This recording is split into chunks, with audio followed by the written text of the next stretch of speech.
Jhagadia JIDC પોલીસની સરાહનીય કામગીરી, મંત્રીના આદેશથી ઇજાગ્રસ્ત મહિલાને તાત્કાલિક અપાઈ મદદ. પોલીસ ખરા અર્થમાં પ્રજાનો મિત્ર છે અને માનવતા હજી જીવંત છે. ભરૂચ જિલ્લાના હરિપુરા નજીક રોજ એક માર્ગ અકસ્માત સર્જાયો. એક બાઇક ચાલક આગળ જતી કાર સાથે પાછળથી અથડાતા આ અકસ્માત થયો હતો. દુર્ઘટનામાં બાઇકની પાછળ બેઠેલા એક મહિલાને ઈજા પહોંચી હતી અને તેઓ નીચે પટકાયા હતા. આ સમયે સંજોગો વસાત આદિજાતિ મંત્રી નરેશ પટેલનો કાફલો પણ સ્ટેચ્યુ ઓફ યુનિટી તરફ જતા રસ્તા પરથી પસાર થઈ રહ્યો હતો.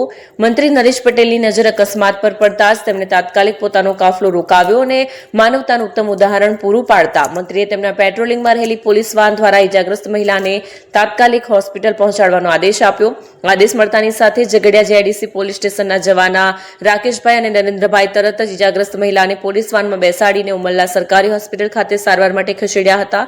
મંત્રી નરેશ પટેલની સંવેદનશીલતા અને ઝઘડિયા જેઆઈડીસી પોલીસની ત્વરિત અને માનવીય કામગીરી ખરેખર ઉત્કૃષ્ટ છે.